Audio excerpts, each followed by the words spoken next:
Hey, what's up y'all? So today I am going to show you guys some things that I have had on my mind.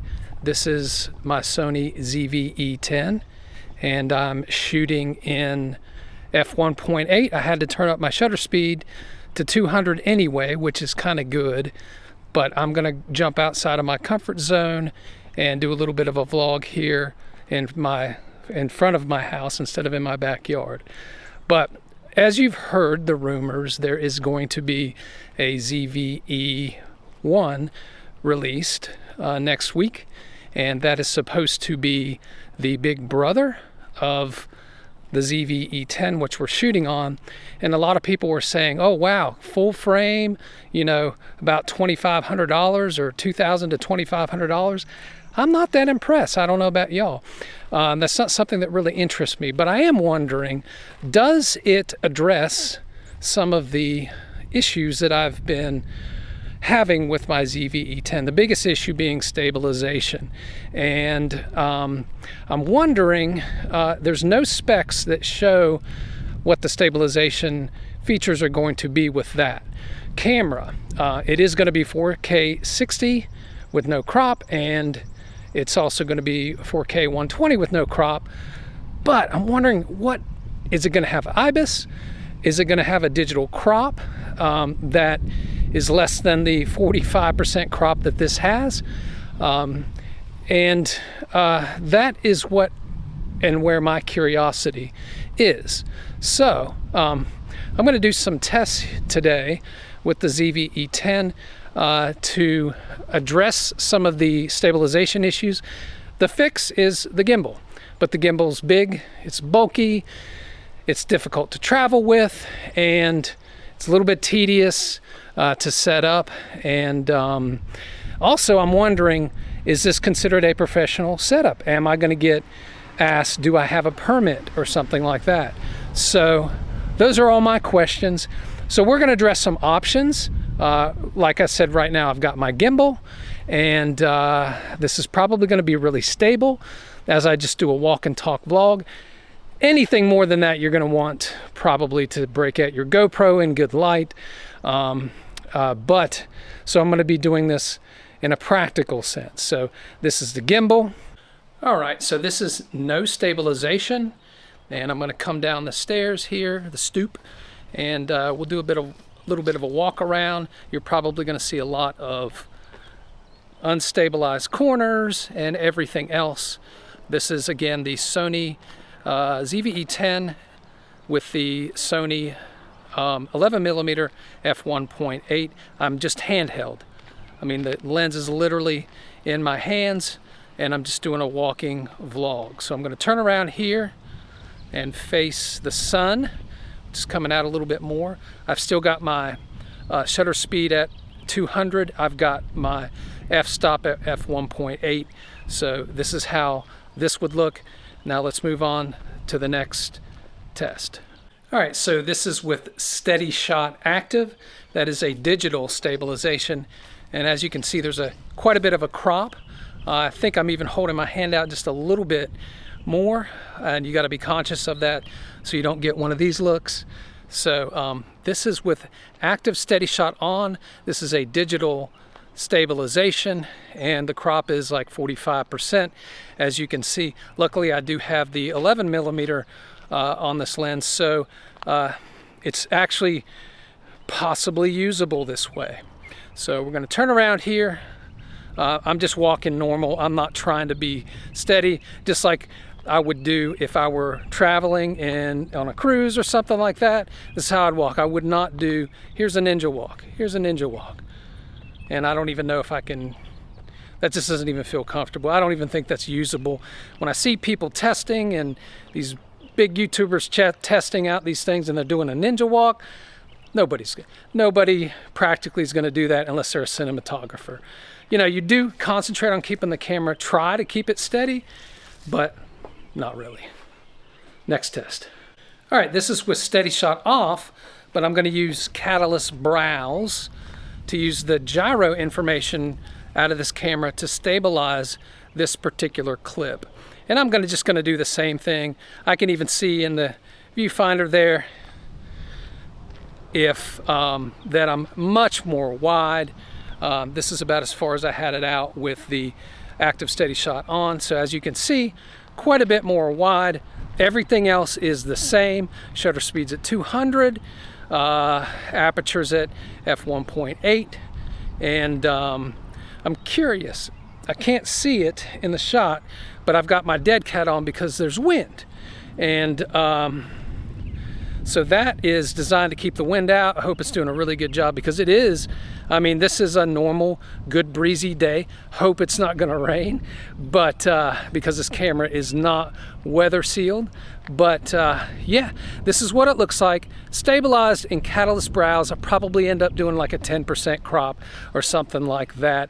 And if I don't do a 10% crop, I'll put some text in post to correct this footage. See ya next test. All right, so this is with the kit lens. I put the ND filter on, but it only gets down to an f3.5. This is 16 millimeter.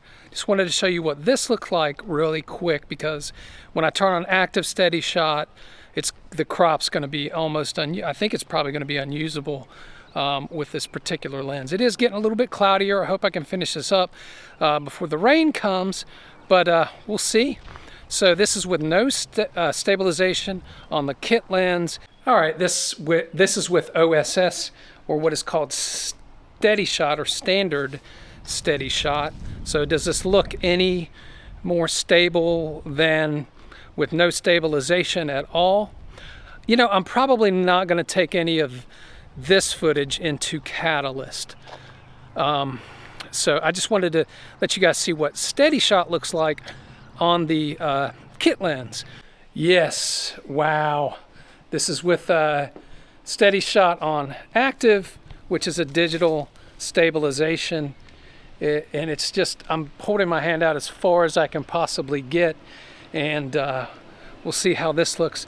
We got the Amazon truck guy in the background here, if you can see him over there, delivering packages. I guess it makes things a little bit more interesting, and boy is my arm getting tired. It's on fire right now. So anyway, I am going to turn back around for this test and take a look at this guy who's probably thinking, God, what an idiot. He's talking to his camera. Vlogging is dead. It's so dead, man. It's so dead. Anyway, next test. All right, again, we are with the kit lens, and now what I've done is I've got a 16-inch selfie stick. I think that's what the model number of Ulanzi this is, MT16. It looks like it's about a 16-inch. So this is what you would have to do with active Steadyshot on, is get a selfie stick, and it becomes a bit more tedious. But if you just want to use the kit lens and you want to use active stabilization, I think this is what you would do. Now this is a little more comfortable on my arm. I prefer a smaller like stick that doesn't look so selfie-ish stick. What did I get? It's I will address that when I go back in, because I forget the name of the company and the type of tripod, mini tripod, that I like the best. So this is at a comfortable, you know, I've got my arm locked down here, so it's pretty comfortable. But if I needed to extend it out, that's as far out as this would go. So is this enough? I notice that my wrist is turning. So yeah, like that. So it's kind of harder to keep it stable with an extended selfie stick. So that's one thing you might want to take into consideration. So, all right, let's go on to the next test. I'm gonna put the 35 millimeter lens and see if I can get this thing out far enough to make it feasible. But I wanna show you the OSS on that one in particular, because I question it myself. Is it better than the kit lens? I don't know. So, next episode. Whoa, look at that 35 millimeter lens. No stabilization. It's so far out, I don't know where my feet are going. So yeah, that is tight, and it probably looks horrible. But that's what this looks like, 35 millimeter. Not usable, but this is with the Ulanzi MT16. I don't know if you'd want to get out any further than this, just in my personal preference. All right, this is standard stabilization, which is the optical in this lens. Is it any more stable? I don't know. I think really the OSS, from what I've seen, but test is going to prove this, is only useful with photography to get those micro jitters out when your shutter, to allow for a shutter speed that exposes correctly for whatever photography you're trying to get into. It does help a little bit, but the thing about active, or the OSS, you can't stabilize this footage in Catalyst Browse if you turn that on. Do you all ever watch Casey Neistat's vlogs? That's what this reminds me of, when he zooms in for emphasis right on his face. So this is the digital or active Steadyshot setting with this 35mm lens, and no idea. This is as far as my arm will take it, and I'm gonna come back in just because who cares, and my arm's tired. But that's what this looks like. Just look at the stabilization of this, and to give you an idea of what this looks like on this particular setup. All right, so what do you all think? The ZV-E1 is the big story, but will it make up for the shortcomings of the ZV-E10 and other cameras in this price range? Because none of them have good enough stabilization, especially in comparison to our cell phones and a GoPro. Some of the more expensive cameras have IBIS, but IBIS adds weight to the camera. We want and need to have light cameras that are as easy to use as our cell phones in order for this business to continue. Otherwise, cell phones are going to completely take over. So, and action cams. So, the future is digital stabilization, something that, like Catalyst Browse, in camera, in real time, 10-15% crop, that's it. And it can be done. We've seen that. Catalyst Browse is digital stabilization. It's just leveraging your computer's processor to stabilize the footage. That can be done in real time. You get a big enough processor inside of a mirrorless camera, you can do it. Some of the cameras are close. The FX30 I've seen, it only crops in like 10%. I don't think that it's Catalyst Browse like stabilization, but at least it only crops in 10% and it's usable.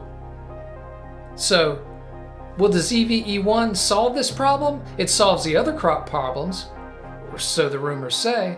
4K 60, 4K 120 with no crop. Digital stabilization, it's got to crop some because it has to have room to move.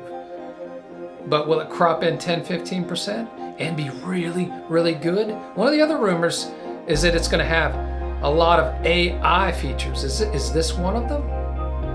So, I don't know. One can only hope.